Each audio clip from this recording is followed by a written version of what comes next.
नंदगांव, ये 3 पर्वत त्रिदेव। कंस ने अपनी चचेरी बहन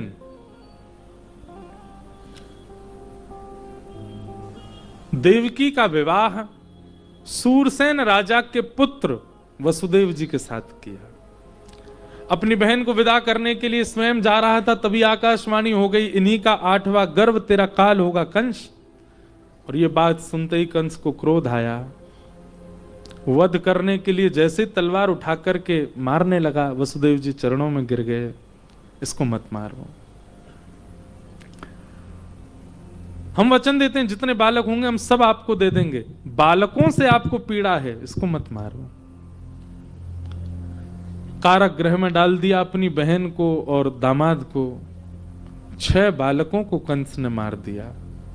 7वें बालक के रूप में स्वयं शेषनाग ही बलराम जी के रूप में आए। लेकिन 2 महीने बाद ही भगवान ने योग माया, यहां से थोड़ी दूर पे ही विराजमान है, विंध्यवासिनी मैया। भगवान ने उनसे आज्ञा की, बोले देखो हमारा एक काम करो। बोले क्या? बोले ब्रह्मा जी, ये शेषनाग जो हैं ये बलराम जी बन के बड़े भैया बन के गए, और ये इस बार इतने क्रोध में गए हैं कि ये जन्म लेते ही कंस को मार देंगे, तो जो काम हमारा है वो हम कर ही नहीं पाएंगे, ये पहले भैया ही कर देंगे जाके। और कभी रोहिणी जी ने भी अपने पूर्व जन्म में भगवान से प्रार्थना की थी कि या तो आप या आपके कोई अत्यंत समीप के ये मेरे यहां पुत्र बन के आए। रोहिणी मैया गोकुल में विराजती हैं। ये वसुदेव जी की 7 पत्नियां हैं, उनमें से एक रोहिणी है। कृपा करके देवकी मैया के गर्भ के बालक को आप रोहिणी के गर्भ में स्थानांतरित कर दो। योग माया ने वही किया, और कंस को खबर मिली कि 7वें बालक ने गर्भ में ही प्राण त्याग दिए, नष्ट हो गया। परंतु वह प्राण नहीं त्यागे हैं, 7वां बालक रोहिणी जी के गर्भ में पहुंच गया। इसीलिए उनका नाम संकर्षण, एक गर्भ से उनको संकृष्ट करके दूसरे गर्भ में भेजा गया, इसलिए उनका नाम संकर्षण।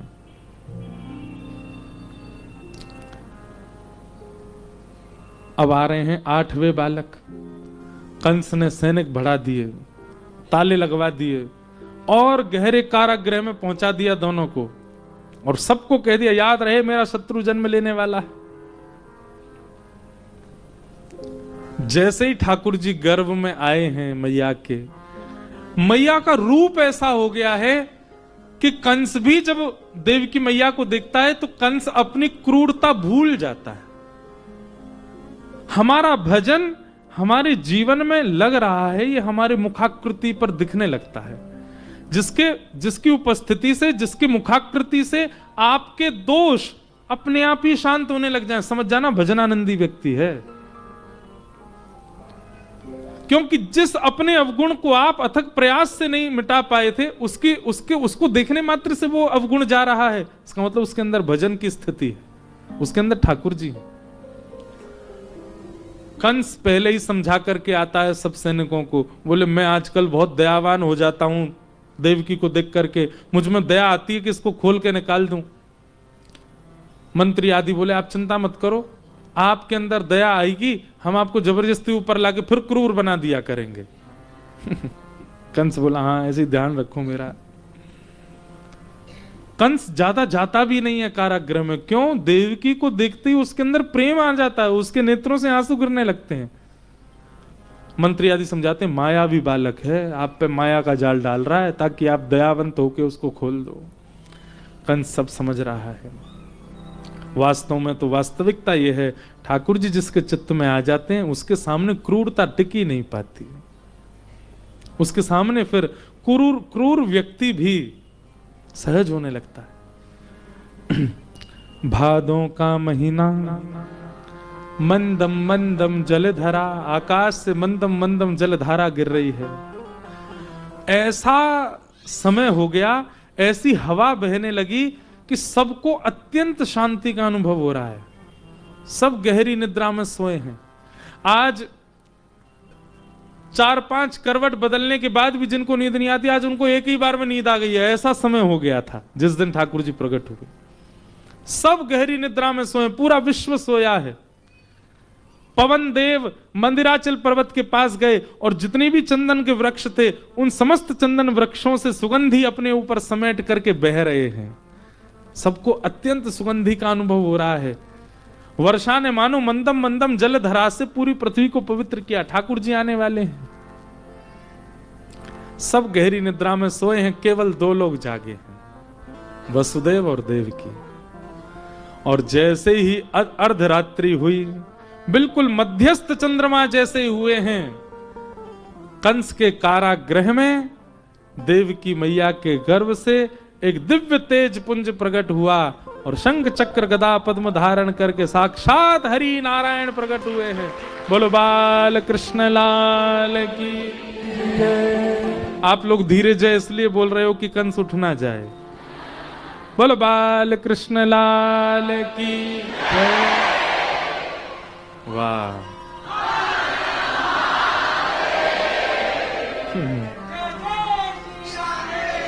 आज महादेव आए होंगे कथा में, हमको पता नहीं चल रहा होगा, पर रूप बदल करके निश्चित बैठे होंगे। आज ठाकुर जी का जन्मोत्सव है, आनंद करने आए होंगे। भैया देख लो, हम पहले ही बता दें, अपने चश्मा संभाल लो। जो भी महंगे आभूषण पहन करके माताएं बहनें आई हैं, क्योंकि चौराग्र करने की कथा है ना, तो कई बार वो लोग भी आ जाते हैं कथा में, तो अपने आभूषण बचा लो। छोटे छोटे बालक अगर कहीं डोल रहे हों, उनको गोद में लेके बैठ जाना। आप लोगों की संख्या बहुत ज्यादा है, इसलिए बहुत सावधानी से आप लोग, कोई भी ठाकुर जी के उत्सव में वैसे तो विघ्न कभी आता नहीं, पर ध्यान हमको रखना चाहिए, इसलिए बहुत सावधानी से रहिएगा सब लोग। शंख चक्र गदा पद्म धारण करके ठाकुर जी प्रकट हो गए। देवकी और वसुदेव जी ने प्रणाम किया। चरणों में प्रणाम करके देवकी मैया ने स्तुति गाई। सब लोग हाथ जोड़ के प्रणाम करो। कैसे हैं ठाकुर जी? तमद्भुतम बालकमंबुजे क्षणम चतुर्भुजम शंख गदायुधायुधम श्रीवत्सलक्ष्मं पीतांबरम सांद्रपयोध सौभगम। चार भुजाएं हैं ठाकुर जी की और चारों भुजाओं में शंख चक्र गदा पद्म। अच्छा एक बात, ठाकुर जी बड़े बन के नहीं आए। जैसे छोटा सा बालक होता है इतना बड़ा, इतने ही बड़े हैं ठाकुर जी। ठाकुर जी के गाल भी छोटे बालकों जैसे, हाथ भी छोटे बालकों जैसे, पेट भी छोटे बालकों जैसा। जैसे एक छोटा बालक अति कोमल होता है ना, अति आकर्षक होता है, ऐसे ही हैं ठाकुर जी। पर ऐसे में ही शंख चक्र गदा चतुर्भुज रूप धारण करके आए हैं। कभी कभी मैं इस रूप का चिंतन करता हूं तो मन में आता है जैसे बालक के हाथ में कुछ टिक तो पाते, कुछ भी तो गिर जाता है, शंख चक्र गिर रहे होंगे नीचे तो ठाकुर जी उनको समेट रहे होंगे छोटी छोटी उंगलियों से। शंख चक्र भी छोटे छोटे ही होंगे। देवकी मैया बलैया ले रही है, कैसे नेक्से से लाला, चार भुजा धारण करके। और देखो कई बालक होते हैं छोटे से हैं, पर उनकी मां अगर उनको सबके सामने नहवाए तो नहाते नहीं। नहीं, हम सबके आगे निर्वस्त्र नहीं नहाएंगे। छोटे बच्चों को कईयों को शर्म आती है, मतलब ऐसा लगता है ठाकुर जी को भी शर्म आई हो। क्यों? पीतांबरम सांद्र पयोध, पहन के आए कपड़े गर्व से, कौस्तुभ मणि धारण करके आए। ऐसे कोई बालक आता है? पर ठाकुर जी ऐसे ही आए। मैया ने कहा कि जय शिशु लीला, छोटे लाला बन जाओ। चार भुजा वाले को गोद में लेने में हमको थोड़ा संकोच हो रहा है। ठाकुर जी बोले मैया हम बालक बन गए तो फिर हमको विस्तार करना पड़ेगा लीला का, ब्रज जाना पड़ेगा। पूरी बात बताई, पिताजी आप हमको लेकर के जाना और डलिया में ले जा करके हमको ब्रज में नंदरानी मैया के पास जाके सुला देना, और नंदरानी ने जा लाली को जन्म दियो, वाकू लाके कंस को दे दियो। मान गए और ठाकुर जी छोटे बालक बने, मैया का दुग्ध पान किया। जैसे ही वसुदेव जी ने गोद में लिए, हथकड़ियां खुल गईं, बेड़ियां खुल गईं, और बालक को लेकर के श्री वसुदेव जी गोकुल पहुंचे। यमुना जी ने मार्ग दिया, अनेक अनेक भाव बीच में हैं, सबको प्रणाम।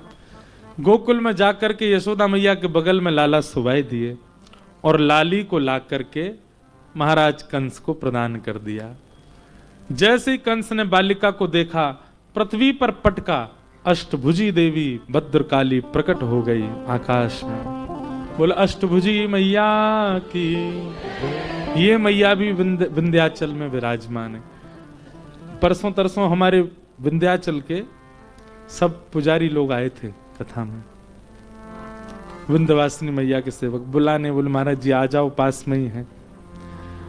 तो हमने उन सबसे एक बात कही कि हम हैं ठाकुर जी वाले और आप विंध्यवासिनी मैया वाले, तो इस नाते से हम आपके मामा लगते हैं। विंध्याचल में जो कोई भी रहते हैं उन सबके ब्रजवासी मामा लगते हैं। काशी भी विंध्याचल में ही आता है? आता है विंध्याचल में काशी? आता है कि नहीं आता? कोई बताओ। नहीं आता?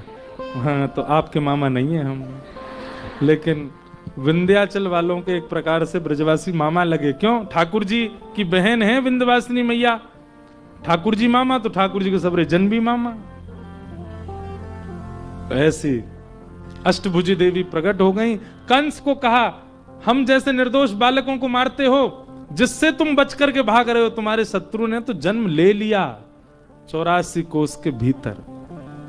कंस कहने लगा एग्जैक्ट एड्रेस बता दो, कहां लिया? 84 कोस तो बहुत बड़ा, स्पष्ट लिखा है। ये मैं मनगढ़ंत है, मैं तो ऐसे ही बोल दिया। कहती है यत्रत्ववा, ये नहीं बताऊंगी कि कहां लिया, पर लिया 84 कोस के अंदर है। अब यहां कंस ने राक्षस बुलाए हैं, लेकिन हम लोग चलें गोकुल। भैया नंद बाबा 80 बरस के है गए, पर लाला नाय भयो। सब ब्रजवासी को अब लगन लगी कि अब के लाला होएगो, और सबरे ब्रजवासी नंद बाबा तो जाके बाबा तू हम ते लिखवाए ले, कहीं लिखवाए ले, तो तेरे यहां अब के लाला ही होएगो। अच्छा, एक स्वाभाविक बात है, एक साथ एक ही भाव यदि अनेक लोगों के मन में उत्पन्न होने लग जाए तो वो भाव प्रकट होगा। सब ब्रजवासियों के मन में आने लगी अब के नंद बाबा के लाला होएगो। और सब बाबा तो बोले बाबा तू चिंता मत कर, अब के लाला होएगो, बस चकाचक घुटवाए दे ब्रजवासी को। आज सुबह भोर भई, नंद रानी अभी तक उठी नहीं। इतने में ही नंद बाबा की दो बहन नंदा सुनंदा, जे दोनों 6 महीना ते वहीं पड़ी हैं भैया के पास से, भाभी की सेवा कर रही हैं। क्यों? भाभी की सेवा करेंगी सो लाला जन्म लेगो, लाला जन्म लेगो, फिर लाला हमारी सेवा करेगो। बुआ बेचारी बहुत प्रेम करती हैं अपने सब भतीजों से, भतीजियों से। बुआ आकर के खूब सेवा कर रही हैं। आज सुबह बोली आज इतनी भोर रह गई, अभी तक नंदरानी उठी नहीं। भीतर जाए करके देखी तो महाराज गहरी निद्रा में सोई है नंदरानी यशोदा, और बगल में नेक्सो बालक ऊपर तक चदरिया ओढ़ करके सोयो है, और अपने हाथ पामन को चदरिया के भीतर ही कुल बुलाए रहे है। नंदा सुनंदा दौड़ी दौड़ी गई। अरे बहन देखियो, कोई बालक भयो है, ने क्या को मुख तो देख।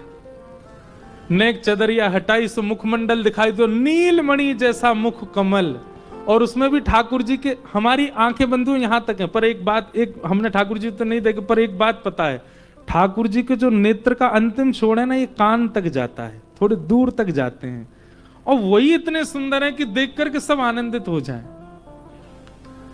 आहा, मुख कमल देख करके तो नंदा सुनंदा के नेत्रों में आंसू आ गए। बोले अरे बहन देखियो कैसो बालक। नंदा सुनंदा बोली अब ने ये तो देख के बता लाला है कि लाली। बोला अब जो भी हो, हमें काकन ना एक लाला तो चाहिए, 6 लाली है जाए पर एक लाला चाहिए। नंदा बोली ये तू भेदभाव काहे को करे लाला लालीन में, लाली है जाए तो कहा दिक्कत। अरे लाली है जाएगी तो कोमल होएगी, कल को हम अपने ससुराल ते आवेंगी, हमें लेवे हमारे बस्ता उठावे, लाला आवेगो, वहां पे तो हम बाहर धर भी सकें, अपने पाम छुपा सकें, पाम दबा सकें, सबरे काम घर के करवाएंगी। लाली ते तो फिर यूं भाव आ जाए, ये तो लाली है, ये तो हमारे संग ही बैठ जाए, ये तो हमारी गोद में ही रहे, या हम डांट भी ना सकें, या हम मारू ना सकें, पर लाला पे तो हमारा पूरा अधिकार रहेगा, या हमारे लाला होना चाहिए। 21 बार हरिशरणम को जाप कर। और नंदा सुनंदा हरिशरणम हरिशरणम हरिशरणम हरिशरणम जाप करने लगी। अब लाला है जाए फिर भले 6 लाली हूं। और जैसे ही चदरिया सबरी हटाई महाराज, है गयो है गयो है गयो है गयो है गयो है गयो है गयो है गयो है गयो है गयो। बल नंद के लाला की। महाराज नंदा सुनंदा जय।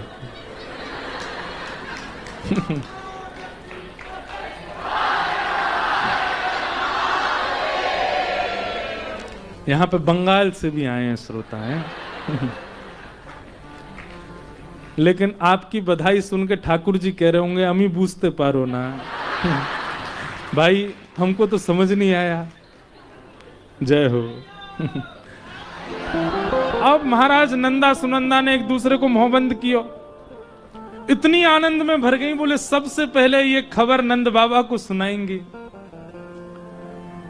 दौड़ी दौड़ी नंदा सुनंदा गई और पूरे रास्ता में कहती जा रही है गयो है गयो है गयो है गयो।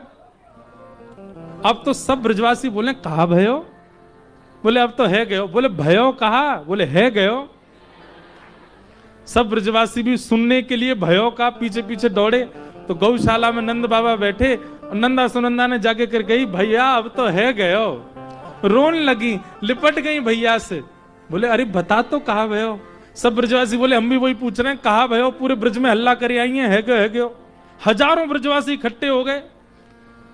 बोले अरे आप सब ब्रजवासी की कृपा सो, हमारी यमुना मैया की कृपा सो, गैया मैया की कृपा सो, सब ब्राह्मणन के आशीर्वाद सो, हमारे नंद बाबा के घर नीलमणि जैसो लाला भयो है। आहा, लाला को नाम सुनते ही महाराज सब ब्रजवासी इतने आनंद में, जो मिल रहे हो अपरिचित भी हो वाकू भी हृदय से लगा के भैया बधाई हो, सवन को बधाई हो, नंद बाबा के लाला भयो। आहा, नंद बाबा तो 80 वर्ष के, लेकिन जैसी सुनी लाला भयो है, बाबा में 16 वर्ष के बालक के भांति फुर्ती आ गई। सीधे कूदे, जमुना जी स्नान कियो, पीलो चंदन लगायो और पीलो चंदन लगा करके नंद बाबा ने ऐसा श्रृंगार कियो।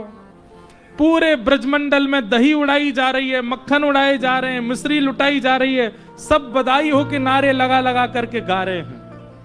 हो ब्रज में है रही जय जयकार, नंद घर लाला जायो है। ब्रज में है रही जय जयकार,